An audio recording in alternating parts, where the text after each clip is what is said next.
एक बार फिर से सभी गणमान्य अतिथि का बहुत बहुत स्वागत है. Welcome. In order to deliver the welcome address and to set the tone of this significant event, I would like to invite Ms. Mona Kumar, IS, Principal Secretary, GST, Government of Gujarat.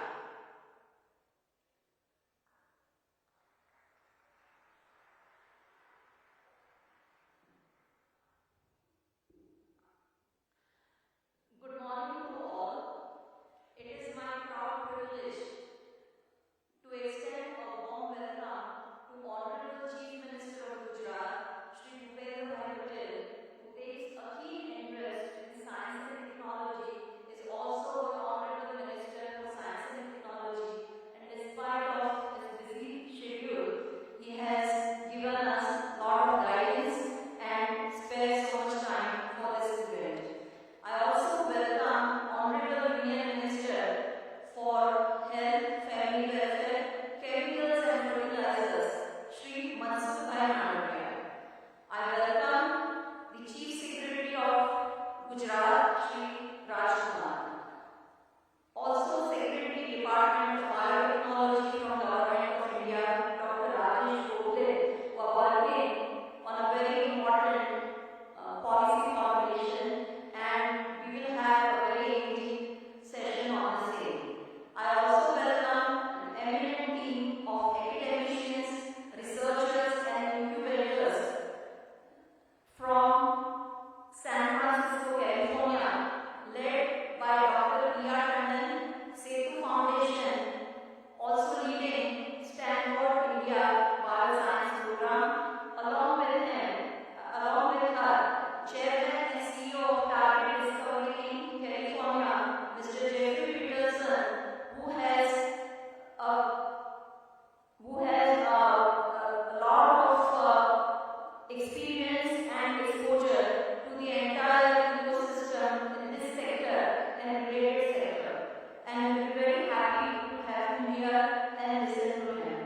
Along with him, there are professors from University of California, Santa Cruz, Professor Michael Agaros, Professor Robert Land, and a team from University of Edinburgh led by Professor Simon West, and along with them, professors from Harvard Medical School, also JNU, and equally matched are the leaders from industry side, led by Mr. Krishnan, MD and Regional President of Novozyme South Asia Private Limited, and his entire team from the industry and able. Along with that, the whole array of startup and funding agencies led by venture capitalists who are more interested to fund startups in biotechnology. Friends, as you are well aware, in past 8 years, India's biotechnology and bioeconomy sector has grown 8 times from $10 billion to $80 billion, with an increase in number of biotech startups from 50 to 5,300. Now, the Indian biotechnology industry is expected to reach $300 billion by 2030. So here, the Department of Science and Technology has been able to put together a good ecosystem consisting of educational institution like Gujarat Biotechnology University, a research center like Gujarat Biotechnology Research Center, and Gujarat State Biotechnology Mission, who comes out with the policy incentives for the industries and the startup. Gujarat Biotechnology University is established in collaboration with University of Edinburgh, and it is my pleasure to share the information that after its inception in 2018, the second batch itself attracted the top 500 students of graduate aptitude test for biotechnology conducted nationally as a competitive exam. Along with that, The 2 students of the first maiden batch of GBU are already a part of a student innovation scheme of GSBTM, and they are in the process of developing early diagnostic kit. Biotechnology, recognized as a sunrise sector, is a key driver contributing to India's USD 5 trillion economy vision, and recognizing the importance of biotechnology sector in propelling India's growth for Viksit Bharat, the state government has announced biotechnology policy 22-27 with generous incentives for capital expenditure, operating expenditure, and also for employment generation. Along with that, the policy also has a special mention of special projects which relate to the upcoming areas of biotechnology like gene therapy and others, and mega projects which commit to bringing investment beyond INR to 20,000 crore.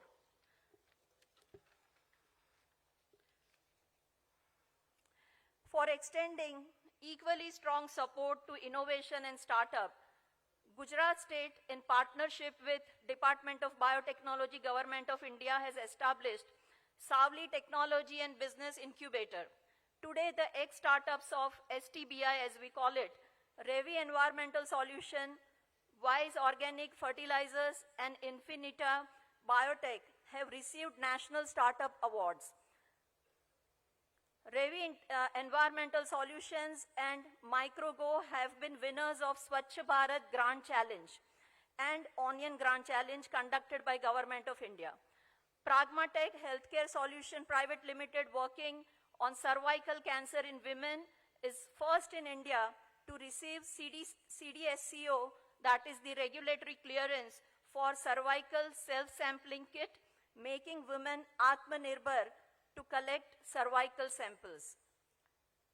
Also, another Gujarat startup, Ampligen, has international recognition in the field of ultra-rapid and portable diagnostics of antimicrobial resistance microbes from patient sample.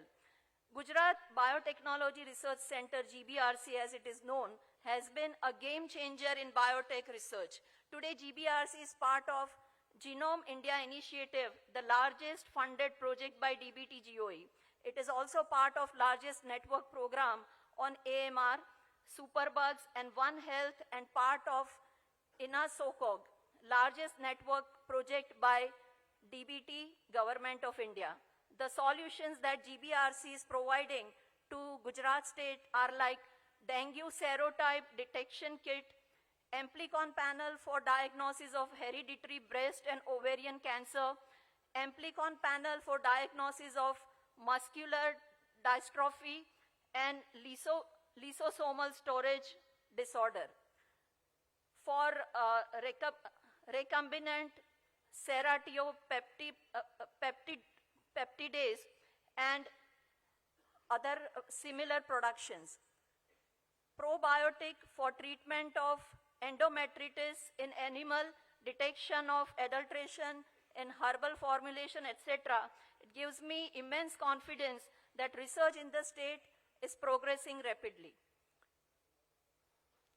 Aligning with the vision of Viksit Bharat, the government of Gujarat is developing startup ecosystem and hub and spoke model with STBI as hub and building entrepreneurship capacity cells in 9 colleges in the state as spokes to connect the local innovators and help them develop their ideas. So we look forward to today's insightful discussion that we are going to document and present to Government of India and Government of Gujarat. Parallel will be sessions for the startups, exhibition by the startup. There will be parallel sessions of boot camp and live pitching for the startup. Once again, I welcome you all. Thank you very much. Jai Hind, Jai Jai Garvi Gujarat.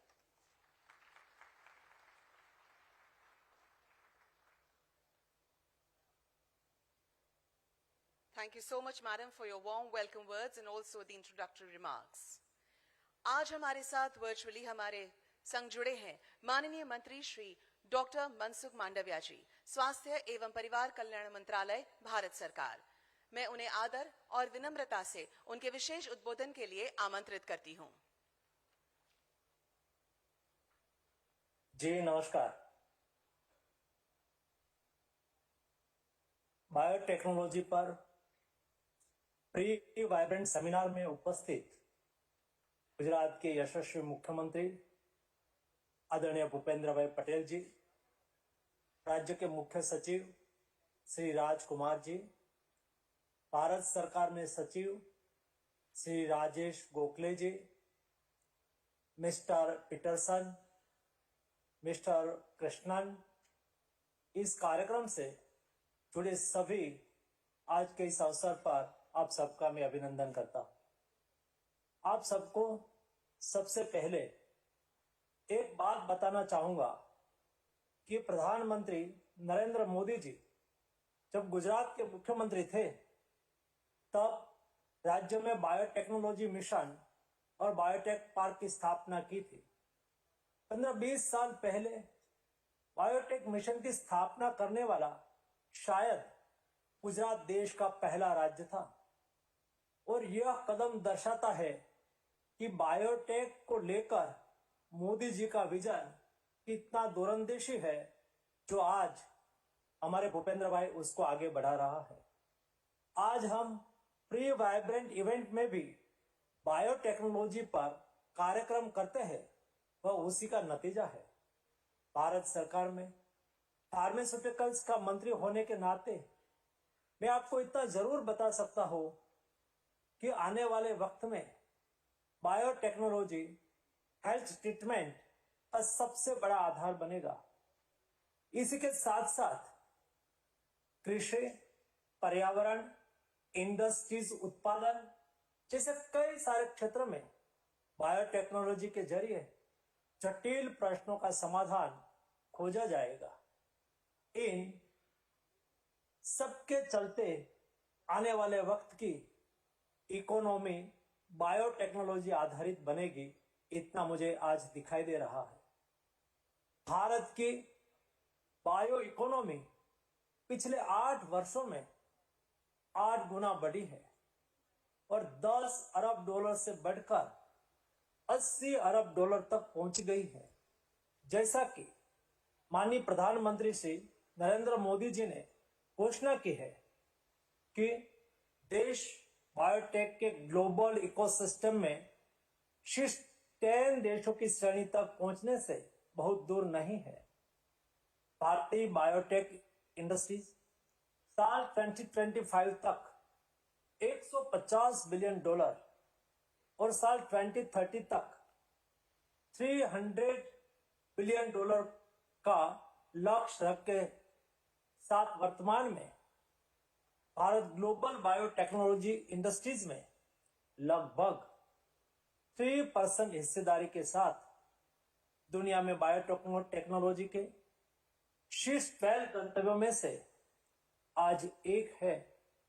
Bharat में biotechnology industries में 760 से अधिक कंपनियां और 4240 startup शामिल है, जो प्रमुख क्षेत्रों में अलग अलग क्षेत्र के साथ फैले हुए हैं। 2020 तक बायो फार्मास्यूटिकल्स सबसे बड़ा क्षेत्र है, जो भारतीय बायो इकोनॉमी में 62% योगदान देता है। इसके बाद बायो एग्रीकल्चर है, जिसका योगदान 16% है, और बायो सर्विसेज और बायो इंडस्ट्रीज क्षेत्र जो 2020 में उद्योग का संयुक्त रूप में देखे तो 22% हिस्सा था, जिसके तेजी से बढ़ने की आज उम्मीद दिख रही है।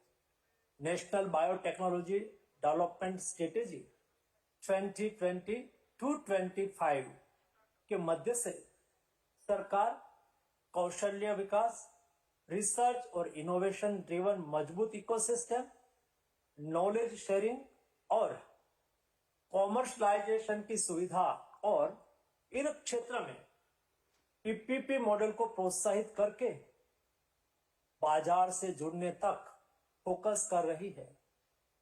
कोविड-19 महामारी में भारत ने कुल 5 वैक्सीन देश में बनाई और दुनिया को भारत का बायोटेक्नोलॉजी के क्षेत्र में शक्ति का परिचय दिया। दुनिया के साथ ही भारत ने भी वैक्सीनेशन प्रोग्राम चालू कर पाया, जो हमारी बायोटेक्नोलॉजिकल स्किल के कारण संभव हुआ। भारत ने दुनिया के 125 से ज्यादा देशों को एफोर्डेबल वैक्सीन उपलब्ध कराई। आने वाले वक्त में दुनिया के लिए ऐसे कई सारे बायोटेक्नोलॉजी आधारित प्रोडक्ट भारत उपलब्ध कराएगा, जो दुनिया के कल्याण में उपयोगी होगा। गुजरात ने पिछले 2 दशकों में एक डायनेमिक, रिस्पॉन्सिबल और वाइब्रेंट अर्थव्यवस्था विकसित करने में महत्वपूर्ण योगदान दिया है। वाइब्रेंट गुजरात समिट 2024 के 10वें संस्करण की जो थीम है, उसे उपयुक्त रूप से गेटवे टू द फ्यूचर के रूप में रखा गया है, जो माननीय प्रधानमंत्री श्री के विकसित भारत 2047 के दृष्टिकोण को आगे बढ़ाता है। मुझे यह जानकर खुशी हुई कि गुजरात ने हमारे माननीय प्रधानमंत्री को आगे बढ़ने और गुजरात को भविष्य में अमृत काल के लिए तैयार करने के लिए मानव कल्याण को संबोधित करते हुए इनोवेशन में राज्य के बायोटेक्नोलॉजी क्षेत्र के लिए भविष्य का रास्ता तय करने के लिए इस प्री वाइब्रेंट सेमिनार का आयोजन किया है। मैं देश और दुनिया भर से आने वाले स्टार्टअप्स, इंडस्ट्रीज और इंडस्ट्रीज एसोसिएशन, शोधकर्ताओं और शिक्षाविदों की भागीदारी को देखकर वास्तव में प्रसन्न हूं। मुझे यकीन है कि आप सभी इस क्षेत्र के विकास में सहयोग और समर्थन के लिए बायोटेक्नोलॉजी पर इस मंच का उपयोग करेंगे और इस क्षेत्र में आने वाले वक्त में जो अपॉर्चुनिटी है, उन पर सार्थक चर्चा भी करेंगे। मैं करीब 2 दशकों से बायोटेक्नोलॉजी पर गुजरात के समर्पित फोकस और भारत को एक हेल्थ केयर और इनोवेशन रेडी देश बनाने में दृढ़ता से योगदान करते हुए देखकर भी वास्तव में प्रसन्न हूं।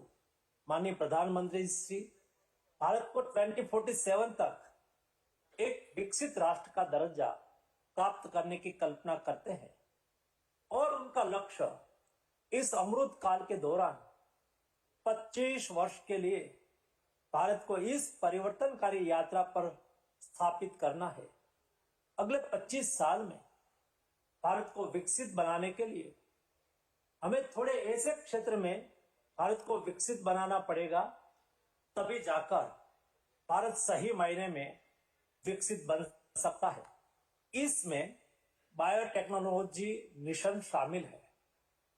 गुजरात ने बायोटेक्नोलॉजी के क्षेत्र में अग्रसर रहकर देश के विकास में अपना योगदान देने के लिए जो काम किया है, वह सराहनीय है और वाइब्रेंट गुजरात की यह प्री इवेंट इसको सही दिशा देने में और तेजी से आगे बढ़ने के लिए अवश्य मदद करेगी। आज के इस अवसर पर मैं आप सबको बहुत बहुत बधाई देता हूं और शुभकामना करता हूं कि इस इवेंट के वैचारिक आदान प्रदान से इस सेक्टर को और अधिक ऊंचाई मिलेगी। आप सबको मेरी ओर से हार्दिक शुभकामनाएं। धन्यवाद।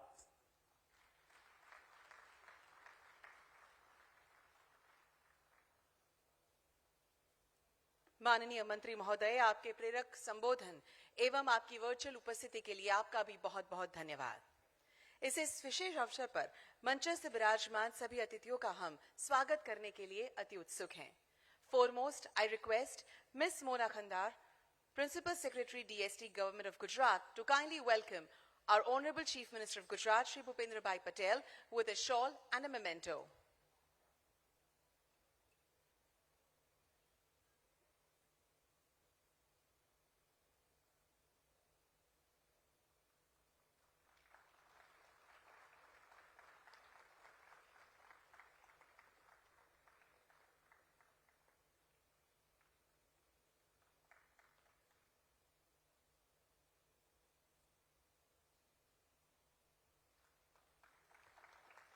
Thank you.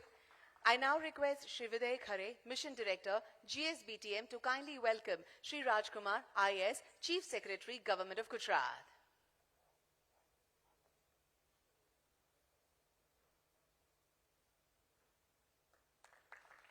All these products are being made by our local artists. Hence, we significantly praise local for vocal. I now request Shri Dr. Subir Majumdar, Director General, Gujarat Biotechnology University, to welcome Dr. Rajesh Gokhale, Secretary, DBT, MST, Government of India.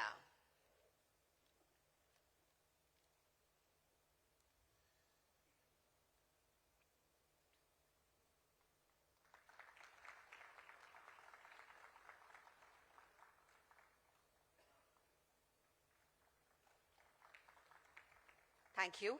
I now request Shri Dr. Snehal Bagathria to welcome Mr. Jeffrey Peterson, Chairman and CEO, Target Discovery Inc., California.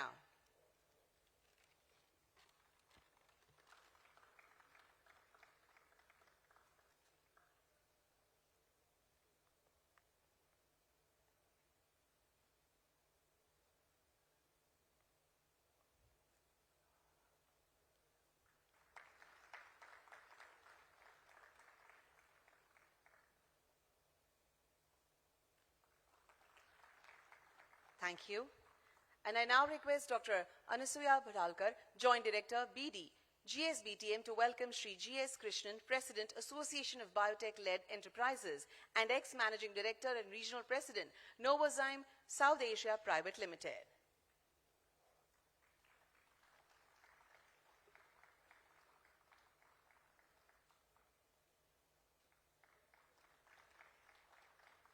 Thank you. As we know, biotechnology plays a crucial role in addressing various global challenges by harnessing biological systems and living organisms to develop innovative solutions. Its importance lies in advancing healthcare, agricultural advancements, environmental sustainability, industrial applications, research and development. To know more about this, let's have a look at an audiovisual film.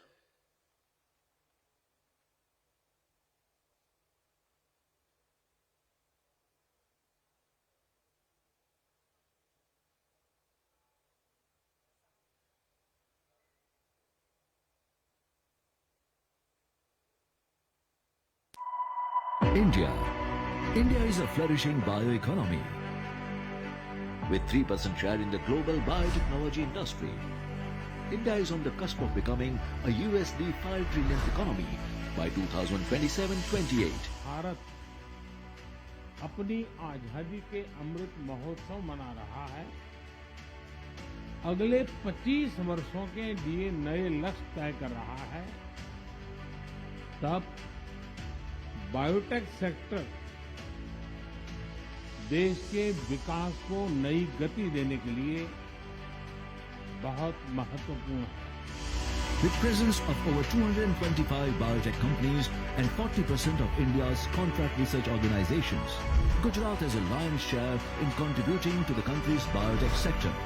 Government of Gujarat has been the enabler, creating conducive ecosystem for the major stakeholders: industry, startups, researchers and students. Policy support, fiscal incentives and non-fiscal support by the government is propelling the growth of the sector in the state.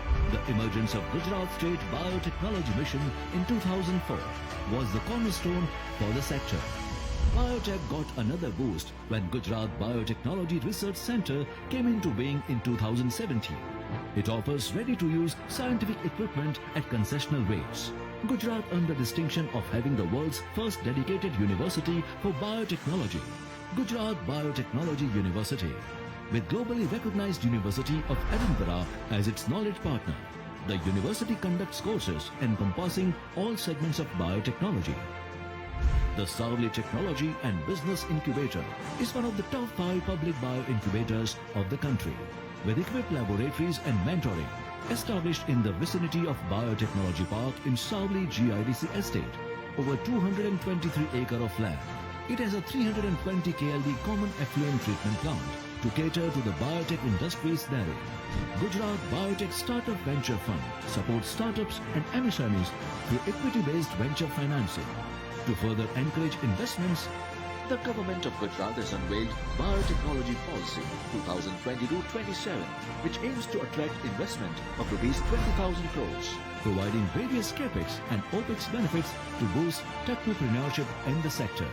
The stars of Gujarat's biotech sector shining bright on the global horizon are Concord Biotech, one of the world's largest fermentation facility; Zytex Biotech, one of Asia's largest bacillus providing company; Sundiata Nimandis, one of the largest probiotics company in India; Hester Biosciences, Asia Pacific's largest poultry vaccine company. A pre-vibrant Gujarat Summit on biotechnology, the path of innovation and wellness for Viksit Bharat. Let's join hands for Atmanirbhar Gujarat to make an Atmanirbhar Bharat. Viksit Bharat.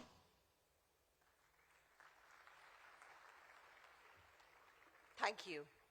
Now, in order to talk in this aspect more, I would humbly request Sri Rajkumar, Chief Secretary, Government of Gujarat, to deliver his address.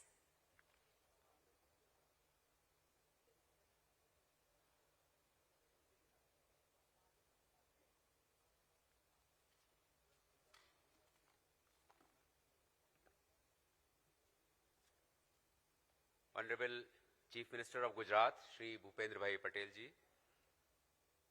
We just heard Honorable Union Minister, Shri Mansukh Mandaviya ji, Shri Rajesh Gokhale, Secretary, Department of Biotechnology, Government of India, Chairman and CEO of Target Discovery Incorporation, California, Mr. Jeffrey Peterson, industry captains. In particular, we have with us on the stage Mr. Krishnan, representing the association, leading academicians from universities around the globe, my colleague Ms. Mona Kandar, Mr. Videh Khare.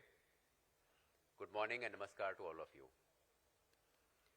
It's my pleasure and privilege to address this pre-vibrant summit on biotechnology. On behalf of Government of Gujarat, I thank you all for being here with us today. It's indeed heartening to see the enthusiasm and warmth of this very esteemed gathering. As we all know, India has emerged as fifth largest economy and would soon be the third largest economy. It's one of the world's largest and fastest growing economies, leading outsourcing destination and favorite of international investors.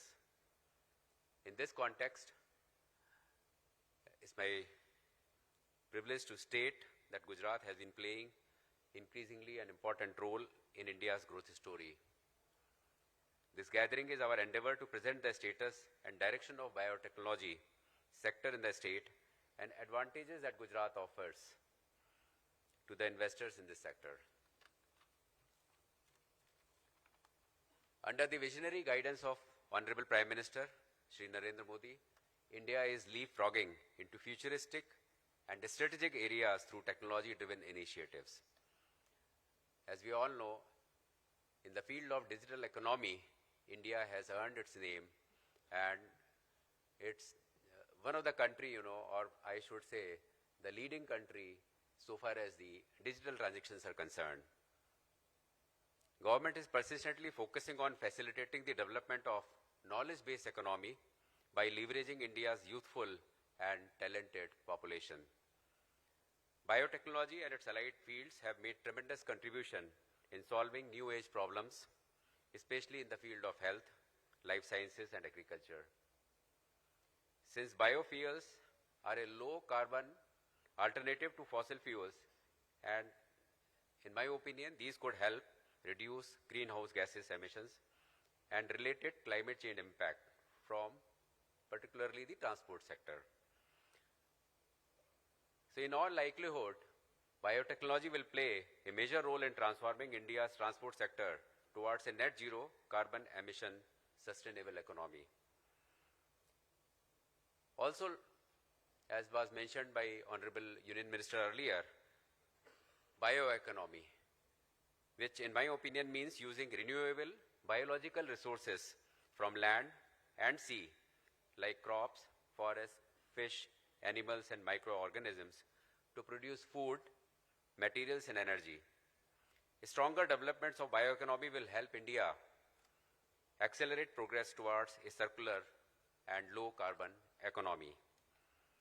As was mentioned, in past 8 years, India's bioeconomy has grown 8 times, and we hope to achieve $300 billion of bioeconomy by 2030. Gujarat as a state has always been a policy-driven state with more than 20 sector-specific policies to strengthen the industrial ecosystem. The state's biotechnology policy is a carefully crafted, multi-dimensional stimulus towards developing a thriving biotech ecosystem in the state. This policy has enabled transformative changes in the sector by establishing research infrastructure such as Gujarat Genomics Initiative, Virtual Institute of Bioinformatics, Marine Bioresource Center, Sauli Bioincubator, Network of Biotech Capacity Cells, and Biotechpreneur programs. Today, Gujarat is home to more than 200 biotechnology companies and a thriving startup ecosystem that includes prominent R&D and educational institutes as well. Gujarat also holds the distinction of having maximum number of patents filed among states in the country, with more than 3,600 licensed units engaged in drug manufacturing. As a result, Gujarat has the advantage of being the first mover, and it can graduate from pharmaceuticals to biopharmaceutical because Gujarat produces almost 40% of country's pharmaceuticals, and it's a major exporter. In fact, in 2021 itself, Gujarat exported $2.7 billion worth of exports in pharmaceutical sector. Gujarat is hosting 10th Vibrant Summit with central theme Gateway to the Future, and government is heavily focusing on creating a conducive environment for development of domestic industrial ecosystem based on emerging technologies. Gujarat is synergizing its efforts with the Government of India to realize this vision of Atmanirbhar Bharat through Atmanirbhar Gujarat by promoting biotech innovation mission and entrepreneurship, leveraging the strength of strategic partnership and building capacities across the sector. Gujarat has taken great strides in developing a resilient, responsive and vibrant economy under the able leadership of Honorable Chief Minister of Gujarat, Shri Bhupendrabhai Patel. From this coveted platform of Vibrant Gujarat pre-summit seminar, I urge upon all the stakeholders, industry leaders, academicians, entrepreneurs, and aspiring youth of the state to join hands towards realizing the vision of Vikasit Bharat through our ingenuity, perseverance, workmanship, and innovation. We all have witnessed the successive 9 vibrant summits in Gujarat, which have generated numerous opportunities for investors to engage with the state. I invite you all to the forthcoming 10th Vibrant Gujarat Summit to make the most of the networking and knowledge-sharing opportunities for the domestic and global young and energetic entrepreneurs, as well as with the global leaders. Thank you so much. Jai Jai Garvi Gujarat. Jai Hind.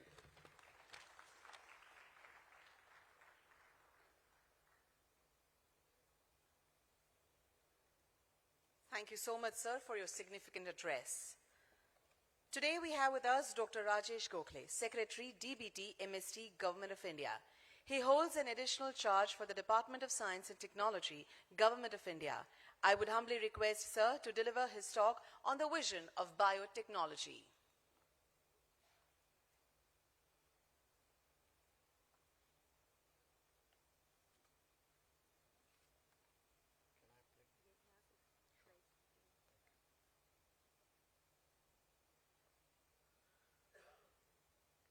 Namaskar and good morning to all of you. Honorable Chief Minister Shri Bhupendra Patel ji, Honorable Union Minister of Health and Family Welfare Dr. Mansukh Mandviya ji जो हमारे साथ online join हुए थे, Shri Rajkumar ji Chief Secretary Gujarat, Mrs. Mona Kandar Principal Secretary Government of Gujarat, Mr. Jeffrey Peterson, Mr. Krishnan, Mr. Khare, other dignitaries at the Vibrant Gujarat Summit, ladies and gentlemen.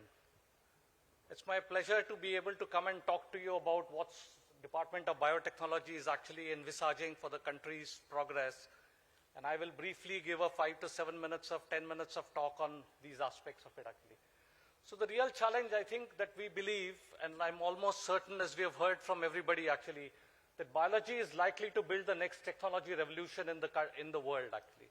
And how these contours are going to be emerging will be determined in next decade time of how all these progresses will occur in various part of it. What is the challenge that our country is facing right now? If you really try and understand and how to come out of it, I think it's a very interesting concept that World Bank gave several years ago, what is called middle income trap. Now the whole idea is that countries that actually grow from low to medium rich countries, they have a certain trajectory to look at. But many countries get ensnared and get trapped within the middle income part of this and cannot become rich. And the challenge for this is because I believe the only way to come out of this is be able to have technologically empowered India which can escape this trap. And the second aspect, very critical, is that the path that you have followed from low to middle income cannot be the followed for middle to high income. And I think therefore one has to take a different trajectories and different projectiles to be able to catch hold of these kind of challenges in the world. To be able to do this, what we believe is that biotech sector is going to be the most critical sector to growth.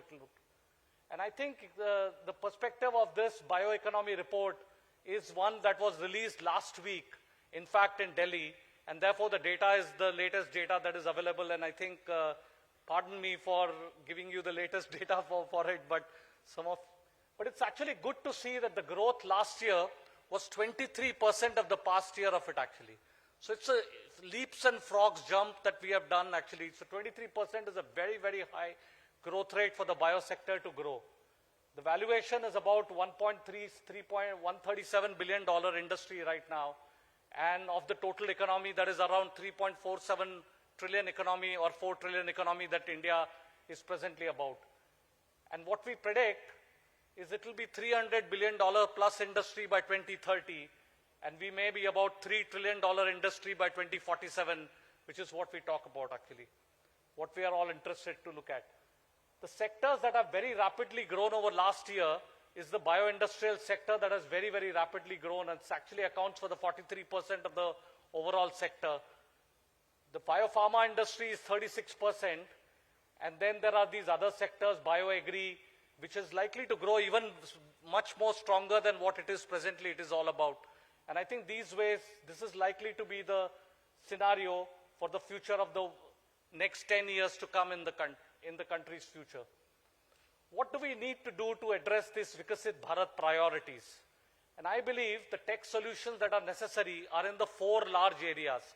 Either it's agri-food, energy, healthcare, or climate change. And the center of all these is going to be the data in the digital world that is going to ensemble all this data. And because India produces such huge amount of data, in fact, we can then create our own ways and mechanisms to put together a nice ecosystem that will evolve into a major programs of activities to look at. The technologies that are growing on the site, which will help all these sectors, are artificial intelligence, quantum technology, telecom technology, or mobility and medtech. And the technology that is going to be the game changer, in my opinion, is going to be the biomanufacturing perspective, which will create a completely new industrial revolution around all the world. And I think that's where we are actually focusing on how to be able to drive it. So our challenge really is to how to build the bio-vision for Bharat in Amrit Kal, and all these sectors, whether it's biopharma, bioagri, bioindustrial, bioenergy, bioservices, biomedtech, or bio-AI, are likely to become a very big on its own. So how do we really do this? I think what Department of Biotechnology is doing is actually looking at every aspect of these in terms of such that the new opportunities can flourish, whether it's got to do with innovation, technology, infrastructure, startups, financial models, inclusivity, social impact, and sustainability. And the key to be able to get each one of these pieces in right place is to have right amount of crosstalk and the connections. And that's where I am here today, because I think Gujarat has such a vibrant biotech industry that the center state can in fact make a huge amount of difference in the future growth of our entire country's nation. So to be able to do this, we need to look at 4 or 5 different aspects, and they need to go in a synchronized fashion. The one is the strengthening and aligning innovation ecosystem. The second is to provide compelling incentives for harnessing frontier technologies to the industry, because the industry need to be provided incentivization to be able to do this. The workforce transitions and capacity building, the regulatory and reforms so that instruments and institutions grow in a synchronized way, because otherwise the GMO becomes a problem. And then the social protection is even more important, because there is a perception in biotechnology that you are actually changing the environment and ecosystem about it. So it's clearly very, very critical to be able to work on this cycle as we move along the sector, and R&D and budget becomes the center part of this theme. So what are the challenges that the world itself is facing actually? So if you really look at from every sector, the forests are burning, glaciers are melting, and biodiversity is on decline. And really, many of these has been due to the foresight of humans, with the context primarily driven by the material industry that has actually come around to be able to help all these sectors. So whether it is metal, glass, ceramic, fertilizers, or other chemicals like plastics, all of these have in fact have no roadmap for in terms of environmental protection perspective actually. The other problem, which is actually, for example, if you look at one of the material, which is textile or the cloth, you can see what is happening with the textile industry actually. This is an example where at Char Dham, pilgrims discarded, about 7 quintals of cloths were fished out from the river. Now, why is this happening? This is clearly happening because there is no end of life cycle of cloth. You don't know what will you do with the cloth. Initially, it was an essential one, but now it is a commodity. And so if 1.4 billion people in India is going to buy a large number of cloth, you don't know what we are going to do with this. So you need to figure out a way to be able to have a sum of end of life cycle for these kind of technologies.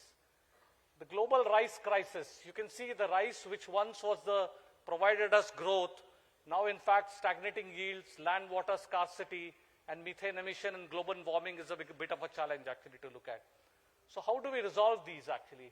And I think that what we are trying to do is to foster a future now from our country's perspective, which is more sustainable, innovative, and responsible for the global challenges. You leverage living systems to create new sustainable and efficient manufacturing processes. These can be versatile, scalable, and if rightly put together, can be cost effective as well as an environmental impact. And obviously it will create new jobs and intensify entrepreneurial momentum that is very important to look at. All of these are in fact aligned with the nation's mission and visions that our Honorable Prime Minister has so many times shared, whether it's got to do with green growth or got to do with PM's vision of making India net zero carbon economy, or the lifestyle for the environment life, which is actually the mission that Honorable Prime Minister is driving. So we are all together as part of this nation's progress wanting to grow these systems to look at. So what we are trying to do is we're going to come up with a policy which is going to enable these various initiatives that are critical for us to make an impact. Either it's bio-based chemicals or enzymes, or functional foods or smart proteins, or precision biotherapeutics, or it is climate resilient agriculture, or you could do the carbon capture and utilization, or the futuristic marine and the space research. All these sectors will be as a sectorially looked at, and growth will be addressed in a way such that one sector grows in a different fashion, the other sector grows in different fashion. So we're going to look at each sectorial growth. And to be able to do this, we're going to set up bio-AI hubs and bio-manufacturing hubs all across the country, with providing public-private partnerships and industrial cooperation as the 2 pillars of strength to be able to utilize these activities. Also, one of the key aspects of this likely is going to be for the health industry, what we call healing with dawai actually. And the dawai, as you understand, the dawa can be AI-driven dawai. And I think where you can see the accelerated drug discovery will happen, clinical trial optimizations can be done, the personalized medicines can work, and the medical imaging systems and analysis will come in together actually. It's also called wet AI now, or what we call bio AI hubs. Now, deep learning enables computers to understand the language, and therefore the complex patterns that are there in biological data can be very nicely and impactfully identified. And I think that's why we're going to focus largely on the data and how the data gets integrated into systems and paradigms together. So these are some of the futuristic technologies which can be quite revolutionary. For example, can genetically engineered synthetic probiotics be the solution for future? Can brain-computer interface solve problems of restoration of aspects of things? Can you have developing bioengineered ovaries actually as a way to look at, growth, hormone levels, restorations, and other kind of activities to look at? To be able to do this, it's also important to work on the how people care sector as well actually.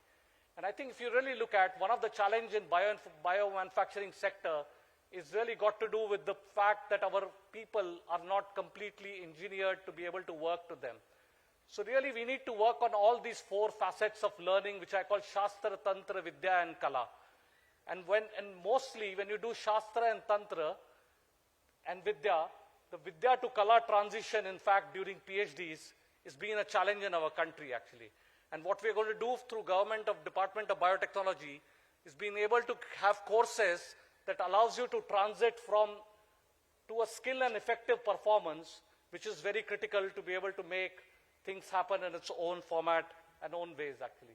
I think I'll stop here, but thank you very much for all joining and thank you for giving me this opportunity.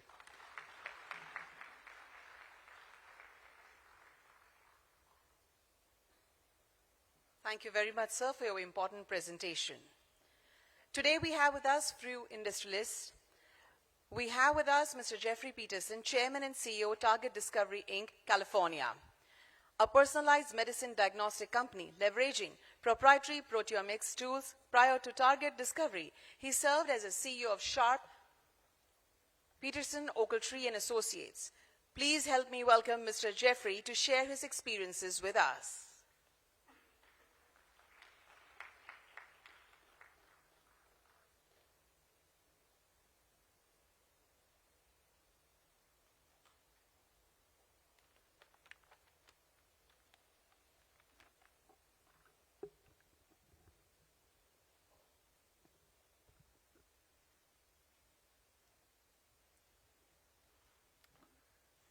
Honorable Chief Minister Patel, Honorable Health and Family Welfare Minister Madhavia, esteemed dignitaries and colleagues. On behalf of many accomplished colleagues and visionaries that have been invited to share this event with you, I offer our thanks to the government of Gujarat for their generous invitation and support, and thanks to the multiple officers and hardworking people behind the scenes that have brought together this pre-vibrant Gujarat conference.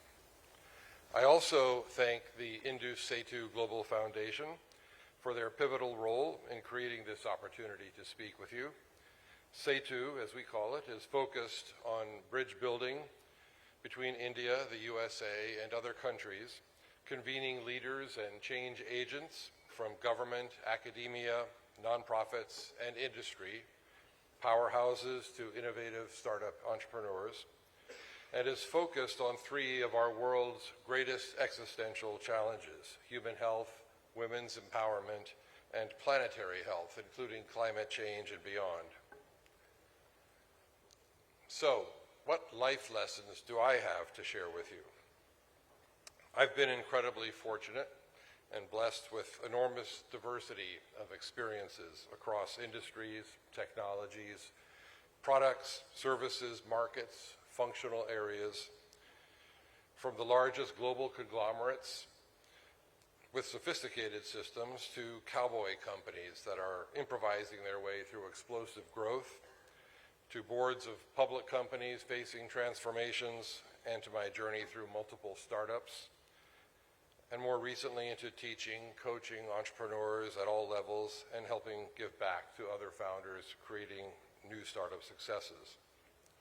But I consider myself especially fortunate for 18 years of living and working overseas in the Middle East, in Europe, and Africa, learning the breadth of cultures, the values, perspectives, priorities, and understanding the chasms of differences that can exist in these. I've learned the deep challenges of differences in language and an understanding that what one side may consider to be clear and obvious, while the other side is on a different planet, and ultimately in showing the humility, consideration, and caring to always build to achieve mutual understanding, alignment, and collaboration. I've witnessed emancipation of women, creation of middle-class bourgeois, the power of societal and economic conversion in Iran under the Shah, and the arc of decisions and evolution that consumed him and veered the country onto a wildly different course. I've witnessed General Electric's transformation under Jack Welch, notably focused on developing people talent, creating and embracing challenge and accepting and making room for failures to allow room for growth, teaching thoughtful analysis, focused vision and planning, and accountable execution.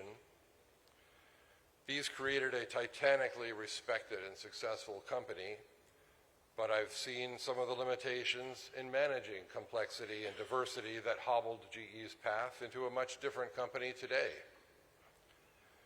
I've witnessed the visionary leadership and courage of Nelson Mandela through his journey from prisoner to president and the transformation in the post-apartheid period, and the astonishing vision and courage that was manifested in the Truth and Reconciliation Commission's strategy.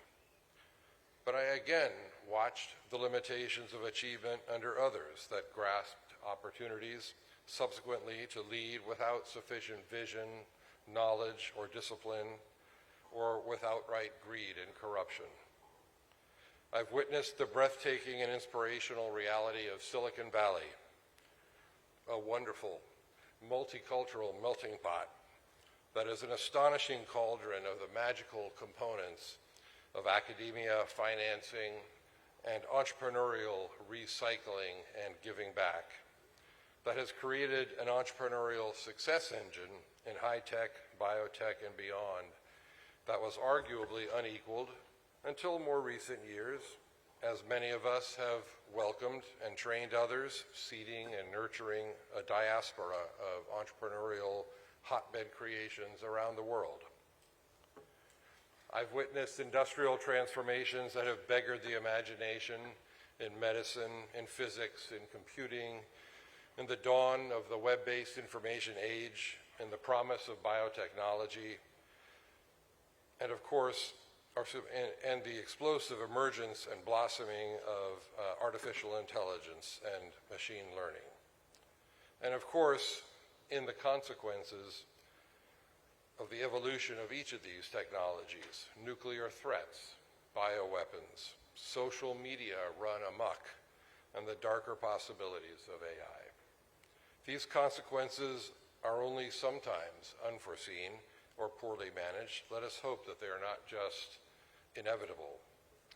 And I witnessed today the most gut-wrenching of crises in the USA and on the global stage, where democracies that long ago seemed ascendant in a post-Cold War world are now fighting against the encroachment and self-serving corruptions of power and money, and are seesawing through manipulated truths, fake news, and projections from guilty parties onto the innocent.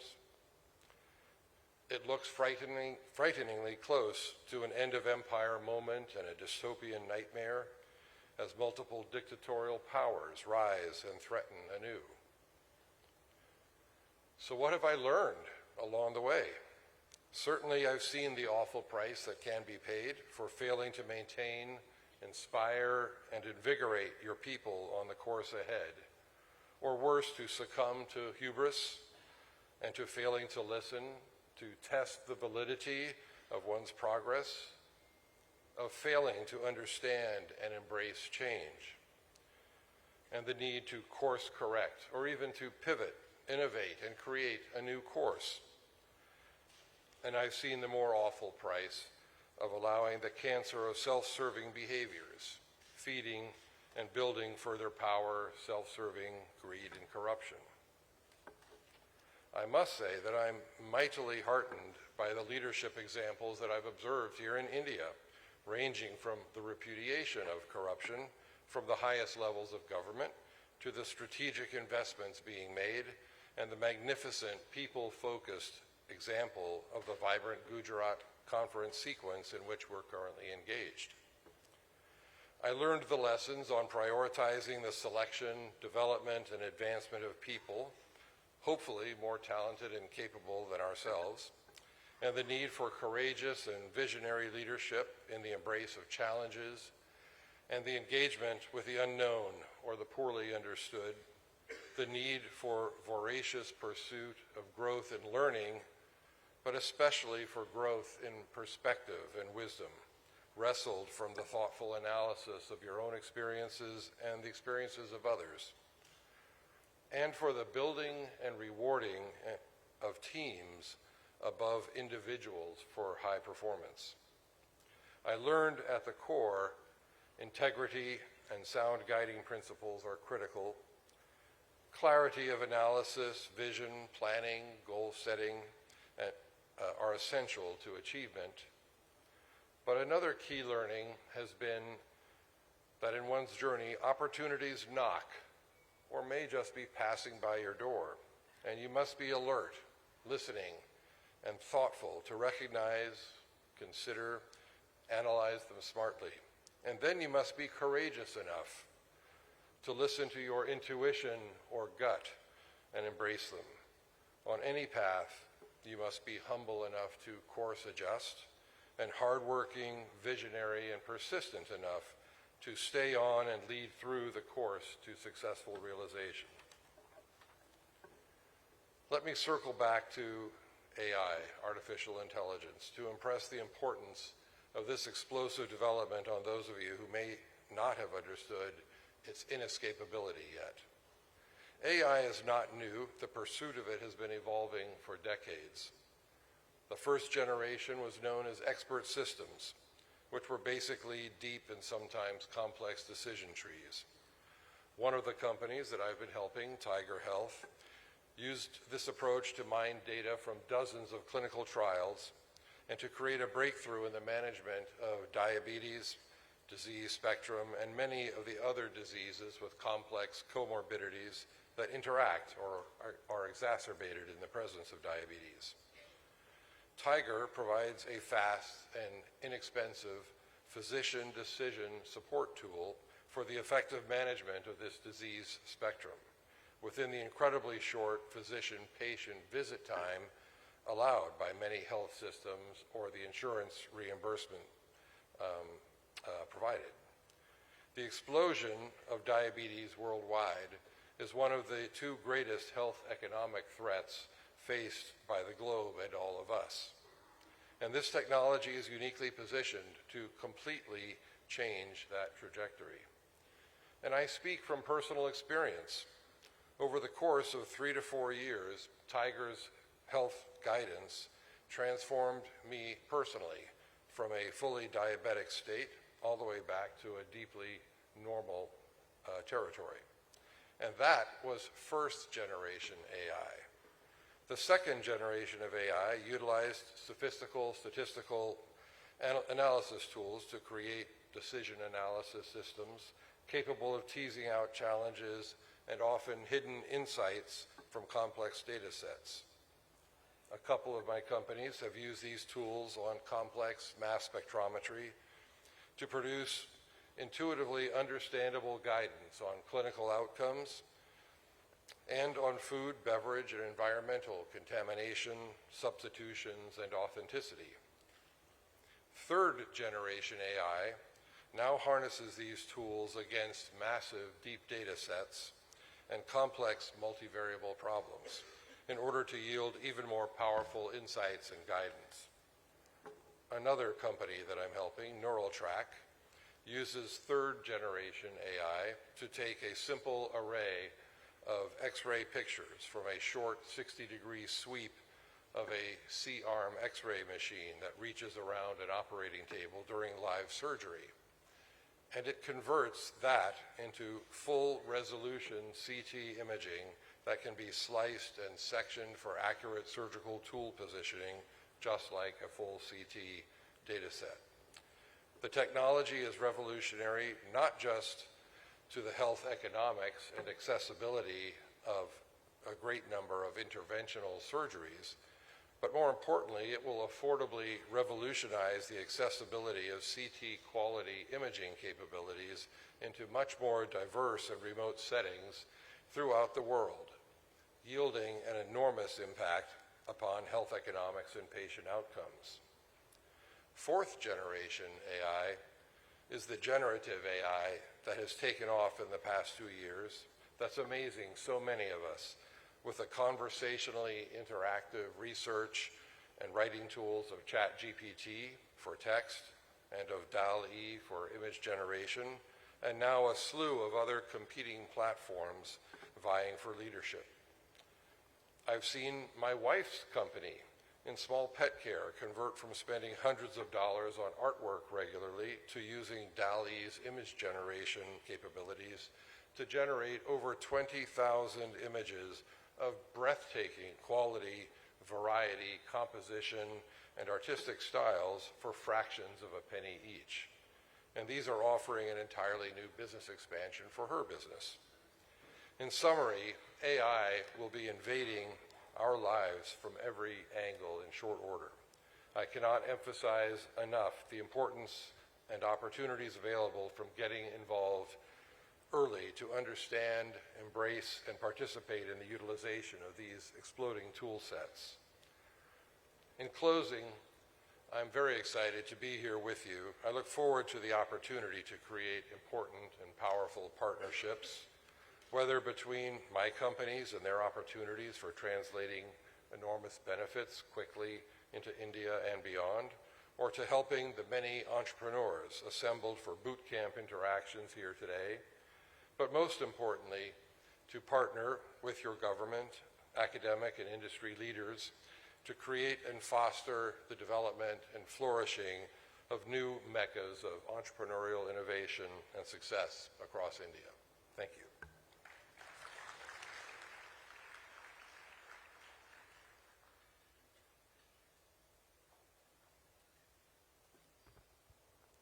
Thank you very much, sir, for sharing your wonderful experiences through your address. In order to share his experiences and views, I would now like to welcome Shri G.S. Krishnan, President, Association of Biotech-Led Enterprises, ABLE, and ex-Managing Director and Regional President, Novozymes South Asia Private Limited.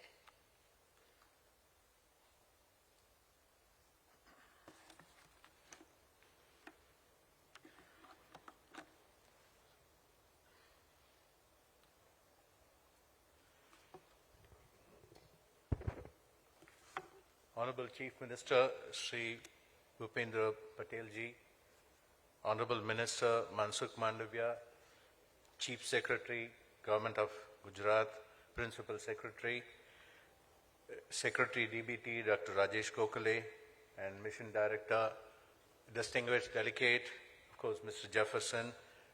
It's a great pleasure and honor to be here today on behalf of the biotech segment, representing the Association of Biotech-Led Enterprises. In fact, the Association of Biotech-Led Enterprises is the only industry body representing the biotech segment, supporting them in various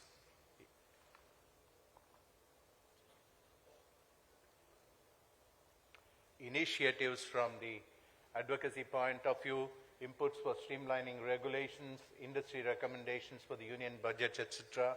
Also the sector development, promoting investments in the sector, facilitating industry-academia collaborations, institutional support, promoting entrepreneurship, which is very, very critical, encouraging biotech students to pursue higher studies. They are the future of biotechnology. The regional chapters of the Association of Biotech-Led Enterprises specifically looks at various states and regions where the biotech clusters need to be promoted, and also looking at specific opportunities in these segments. Looking at the bioeconomy report, which was released recently, Dr. Rajesh Gokhale already briefly mentioned about that. This is registering a growth of almost 30% from 2022, and it's valued at about 137 billion US. And as Dr. Rajesh Gokhale already mentioned, specifically now we see the biopharma segment, which is growing regularly, and we all know about the contributions where biopharmaceutical segments made during the pandemic, where the dependency for our own indigenous innovation and also biomanufacture for the vaccines, it has been steadily growing, but slowly we could see that the industrial biotech segment is gaining momentum, specifically in the areas of biofuel, potable alcohol, textile, leather, and a few other segments from food to feed, which is growing significantly, and that's definitely showing promising growth, and of course the other sectors also following. This is just to give an idea about the various contributions from the various states. Of course, from the Gujarat point of view, which is 11 billion US, we see definitely there is more opportunity in Gujarat to contribute to the overall bioeconomy of India. Gujarat has its pride. Even the leading insulin manufacturers are located over here. The leading textile segment and the other segments can further contribute, and this is something which one needs to focus, and I'm sure the government of Gujarat is looking at these opportunities to play a bigger role from a bioeconomy point of view. The cumulative startups all over India, and you can see that Gujarat has more than 500 startups. This is every year there is an inclusion going on, and today the total startups in India is more than 5,000. We realize the importance of encouraging startup. There are challenges today where the startups are facing. This is where I think each state and clusters of biotechnology need to focus, and there are a lot of initiatives and support coming from DBT and BIRAC. Just coming to the bioeconomy opportunities in Gujarat, I think the biomanufacturing, which Dr. Rajesh Gokhale mentioned, there's a very big opportunity where the state government could play an important role supporting the various investments in this segment, along with DBT and BIRAC, by providing them land, and then again the other clearing and the regulatory support, which is very critical, and I think this is an area where Gujarat could play a more critical role. Biofuels, again, from the Government of India and the Prime Minister's initiative, and recently even in G20, biofuels was specifically mentioned. The 2G ethanol, which is basically ethanol from agricultural residues. Just to give an example, the Gujarat, we had worked together with them on the opportunities to convert the various cotton stocks to ethanol, and this is one area where actually again the government of Gujarat can play a critical role in ensuring the contribution towards achieving the 20% ethanol in fuel. It also, as I mentioned, encouraging startups. Startup, as you all know, that actually there are challenges related to the scale-up. This is where the initiative on biomanufacturing will support this, and with the government of Gujarat's support, I'm sure that the startups, which is going to make a significant difference in the overall growth of the biotech segment, this requires all the support.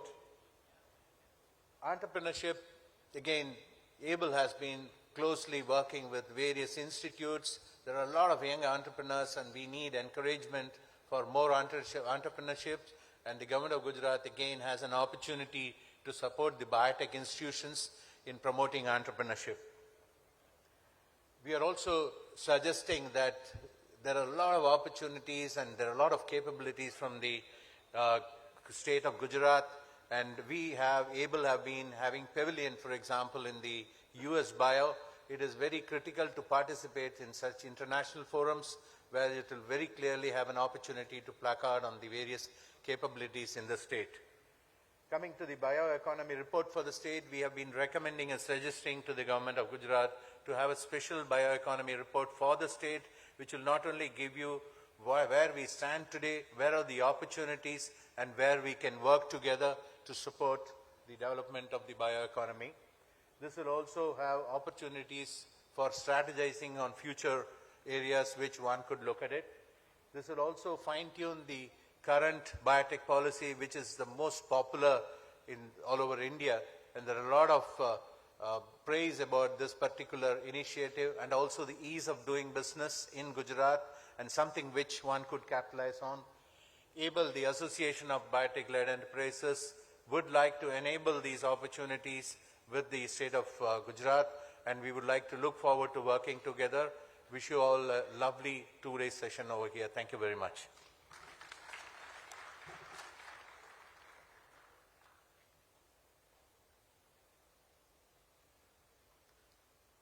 Thank you so much, sir, for your presentation and address. Ladies and gentlemen, this moment is also to mark the international collaborations that the state looks forward to forge and expand. For this, I welcome Ms. Priya Tandon, founder and chairman in the Setu Global Foundation, and request Shri Viday Khare, IS, Mission Director, Gujarat State Biotechnology Mission, to execute this partnership agreement for a long-term association by exchanging MOU in august presence of our Chief Minister of Gujarat, Shri Bhupendra Bhai Patel.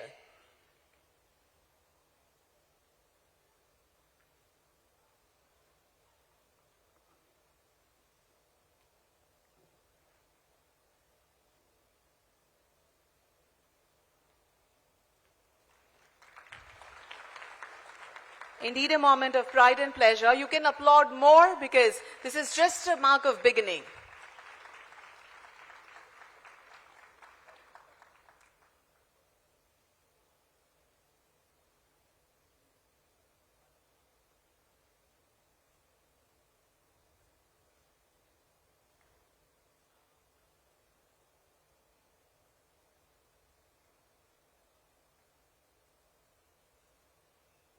Thank you and good luck. Today in the world of innovations, this pre-summit is about to see the unraveling of some innovations which are ready to commercialize. These products have cleared all the regulatory hurdles and are ready to serve the society. I would request, foremost, Shri Honorable Chief Minister of Gujarat, Bhupendra Bhai Patel, to launch this innovative and significant products with a remote.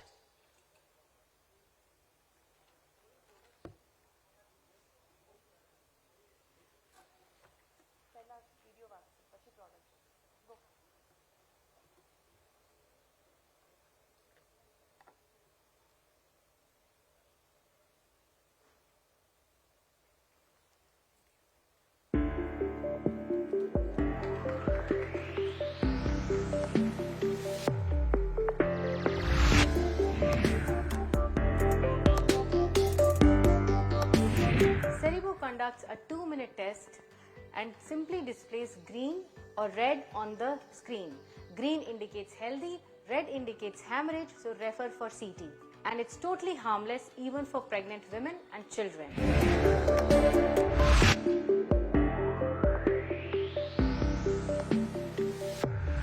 ભારતમાં first time સિન્ડરસેન smart wearable portable નવીન આધુનિક technology મોવેક્સોન ઉપકરણ product પ્રદાન કરે છે જે ખૂબ જ રીતે સચોટ સસ્તું તત્કાલિક પરિણામ પ્રદાન કરે છે સમાન કાર્યક્ષમતામાં પારંપરિક પદ્ધતિઓની તુલનામાં લેબોરેટરીનો ખર્ચ 7 ગણો બચાવે છે તથા એન્ડ યુઝર માટે 10 ગણા ખર્ચની બચત કરે છે.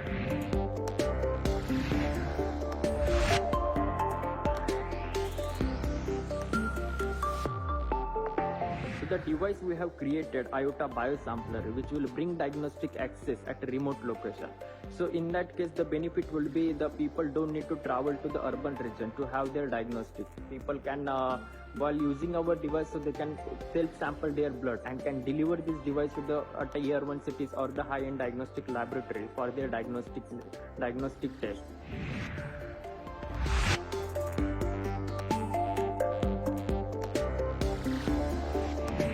Our product inflaquic ESR analyzer is used for measuring erythrocyte sedimentation rate, which is a biomarker for measuring inflammation in the body. The key advantage of the product is you can measure ESR directly using vacutainer blood samples. Other distinguishing features of the product are that it is IoT enabled, it has wireless connectivity compliant to HL7 standard, and has high throughput of 60 tests per hour.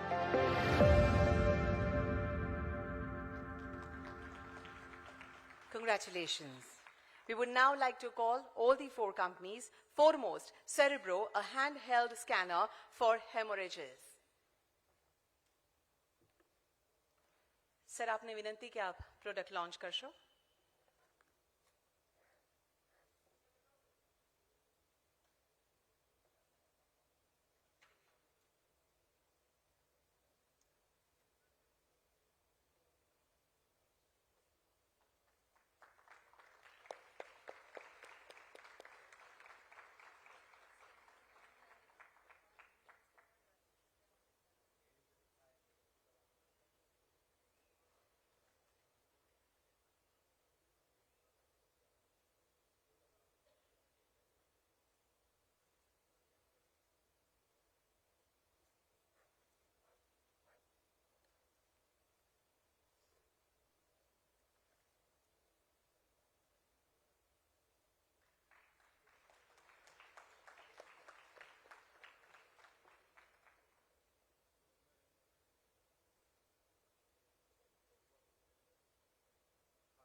Congratulations and good luck. Next is Gate Sense, a gate analyzer for locomotory defects.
Congratulations and good luck. Next is Biosampler, a micro-volume blood collection storage kit.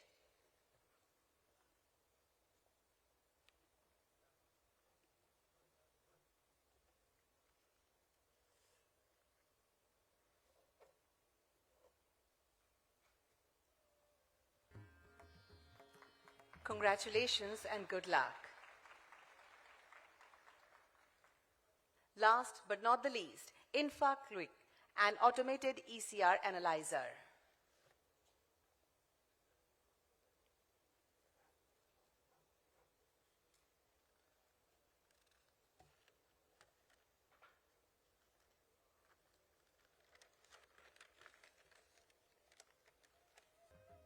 Thank you very much.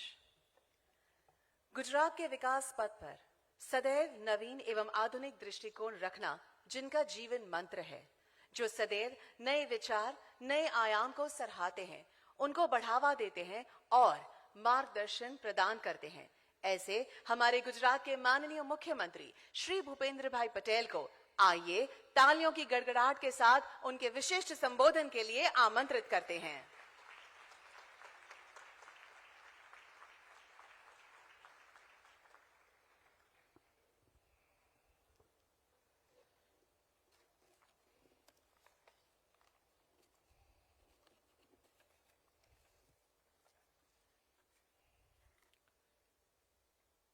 राज्य सरकार के science and technology विभाग द्वारा आयोजित vibrant Gujarat pre summit के तहत biotechnological the path of the innovation and wellness for विकसित भारत कार्यक्रम में वर्चुअल माध्यम से हमारे साथ उपस्थित केंद्रीय मंत्री श्री मनसुख भाई मांडविया जी, मेरे साथ मंच पर उपस्थित मुख्य सचिव श्री राजकुमार जी, केंद्रीय डीबीटी के सचिव श्री राजेश गोखले जी, अग्र सचिव Shri Mona Khandar ji, association of biotechnology land enterprise के अध्यक्ष Shri GS Krishnan, target university के chairman Shri Jeffrey Petersen, GSBTM के मिशन डायरेक्टर श्री विदय खरे, उपस्थित अधिकारीगण, आमंत्रित बायोटेक्नोलॉजी क्षेत्र के अग्रणी महानुभाव, प्रेस मीडिया के मित्र, आप सभी को मेरा नमस्कार। वैश्विक नेता और भारत के यशस्वी प्रधानमंत्री श्री नरेंद्र भाई मोदी जी ने गुजरात के मुख्यमंत्री के रूप में आज से 20 साल पहले वाइब्रेंट गुजरात ग्लोबल समिट का बीज बोया था। गुजरात में नई टेक्नोलॉजी के साथ साथ नई नई इंडस्ट्रीज आए और राज्य के लोगों को रोजगार मिले, यही इस मेगा इवेंट का आयोजित करने का उद्देश्य था। साथ ही गुजरात की क्षमताओं और गुजरात में मौजूदा अवसर का लाभ लेना भी इस इवेंट के मेन ऑब्जेक्टिव थे। आज मैं गर्व से ये कह सकता हूं कि प्रधानमंत्री जी के मार्गदर्शन में हम अभी तक अपने इन उद्देश्यों को पूरा करने में सफल रहे हैं। अब जनवरी 2024 में हम इसके 10th एडिशन को आयोजित करने जा रहे हैं। वाइब्रेंट समिट 2024 से पहले पिछले कुछ महीनों में हमने 9 प्री वाइब्रेंट इवेंट्स और MOU साइनिंग कार्यक्रम भी आयोजित किए हैं। बायोटेक्नोलॉजी के क्षेत्र में 2000 करोड़ रुपए से अधिक से MOU हुए हैं और इससे करीबन 3000 रोजगार के अवसर आएंगे। प्री वाइब्रेंट सक्सेस के तौर पर गुजरात में अब तक केमिकल, फार्मा, इंजीनियरिंग जैसे विभिन्न क्षेत्रों में 30,000 से ज्यादा MOU और लार्ज प्रोजेक्ट के लिए भी MOU भी हुए हैं। गेटवे टू द फ्यूचर की थीम के साथ हम इस वाइब्रेंट समिट में फ्यूचरिस्टिक सेक्टर्स पर अधिक फोकस करेंगे। फ्यूचरिस्टिक सेक्टर्स की ग्रोथ टेक्नोलॉजी के बिना संभव नहीं है और बायोटेक्नोलॉजी फ्यूचरिस्टिक सेक्टर्स के ओवरऑल ग्रोथ के लिए सबसे इम्पोर्टेंट फैक्टर्स में से एक है। इसीलिए हमने प्री वाइब्रेंट इवेंट के तौर पर बायोटेक्नोलॉजी विषय पर डेडिकेटेड इवेंट आयोजित किया है। बायोटेक्नोलॉजी से जुड़े सेक्टर्स गुजरात में आए और यहाँ ग्रो करे, इसके प्रयास माननीय प्रधानमंत्री जी ने अपने मुख्यमंत्री कार्यकाल में ही शुरू कर दिए थे। 2004 में श्री नरेंद्र भाई के मार्गदर्शन में गुजरात राज्य में बायोटेक्नोलॉजिकल मिशन को शुरू किया गया था। इस मिशन के अंतर्गत बायोटेक्नोलॉजी सेक्टर से जुड़े कई पहलुओं पर ध्यान दिया गया। इसके परिणाम स्वरूप Gujarat biotechnical research centre, Gujarat biotechnological university, Savli biotech park और Savli technology and business incubator जैसे इंस्टीट्यूट्स आज गुजरात की शोभा बढ़ा रहे हैं। मुझे ये कहते हुए खुशी हो रही है कि 2017 से शुरू होकर सावली इंक्यूबेटर को पिछले 3 लगातार सर्वेक्षण में देश के टॉप 5 पब्लिक बायो इंक्यूबेटर्स में स्थान दिया गया है। इस इंक्यूबेटर ने 100 से अधिक स्टार्टअप को प्रभावित किया है। इसने लगभग 450 करोड़ रुपए से अधिक के स्टार्टअप के कुल मूल्यांकन के साथ 65 से अधिक पेटेंट जनरेट किए हैं। इसी तरह गुजरात का फार्मा सेक्टर भी राज्य के इंडस्ट्रियल आउटपुट में लगभग 40 से 45% का कंट्रीब्यूशन देता है। ये सेक्टर स्टेट में 12,000 करोड़ से अधिक का रेवेन्यू जनरेट करता है। इतना ही नहीं, आज गुजरात भारत में मौजूदा प्रमुख बायो मैन्युफैक्चरिंग सेंटर्स में एक है। यह हम सभी के लिए गौरव की बात है कि आज गुजरात में दुनिया के सबसे बड़ा फार्मा और बायोटेक वर्क फोर्स मौजूद है। प्रधानमंत्री जी ने अनुसंधान को प्रायोरिटी देते हुए जय अनुसंधान का मंत्र दिया है। वैश्विक नेता और यशस्वी प्रधानमंत्री जी के नेतृत्व में देश में बायोटेक्नोलॉजी सेक्टर का स्वर्णिम युग चल रहा है।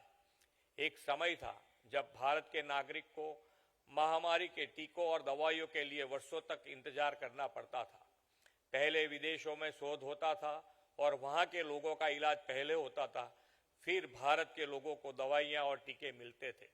लेकिन अब समय बदल गया है। कोरोना काल में भारत दुनिया की फार्मेसी बनकर उभरा है। हमने पूरी दुनिया में भारत निर्मित HCQ का एक्सपोर्ट किया है। इसके बाद भारतीय रिसर्च और भारतीय साइंटिस्ट ने कोरोना का स्वदेशी टीका भी विकसित किया, जिसने पूरे देश को कोरोना से बचाने में मदद की।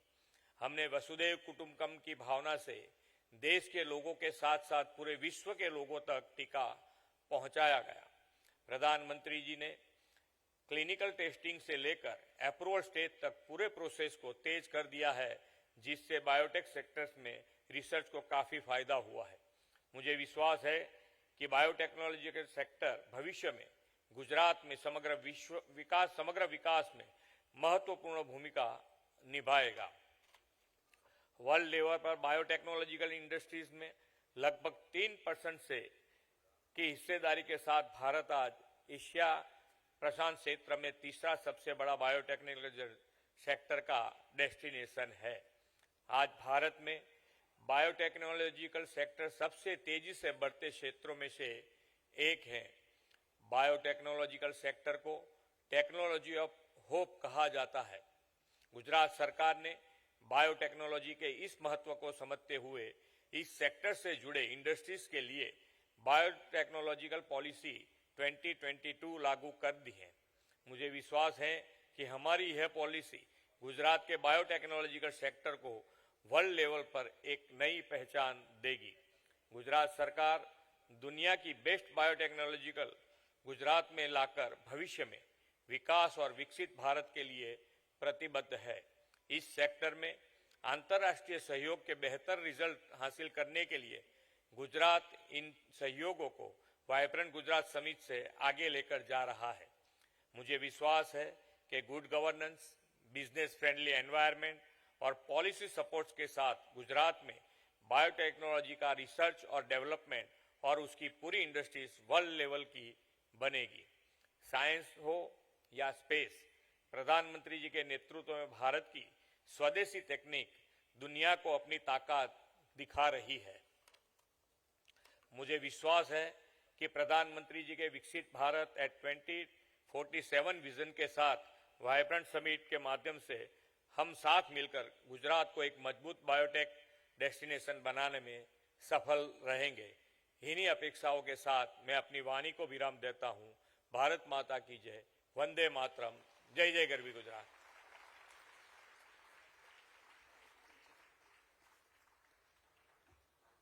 माननीय मुख्यमंत्री श्री, आपके प्रोत्साहनपूर्ण संबोधन, संपूर्ण मार्गदर्शन एवं प्रेरक उपस्थिति के लिए आपका बहुत बहुत धन्यवाद करते हैं। All the startups are requested to reach to their stalls before Honorable CM Sir inaugurates the exhibition. And other people are requested to kindly be seated. No one will move from the seats until the exhibition is totally open and Sir leaves from this particular hall. आइए अब तालियों के साथ माननीय मुख्यमंत्री और मंच से विराजमान सभी को हम एग्जीबिशन को इनॉग्रेट करने के लिए आमंत्रित करते हैं।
Many congratulations to all the exhibitors, the startups, and the government of Gujarat.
One more time, we thank our Honorable Chief Minister of Gujarat, Shri Bhupendra Bhai Patel, for his august presence over here with us on this significant event. It is indeed a pride and pleasure for the Department, for the Government of State and Government of India.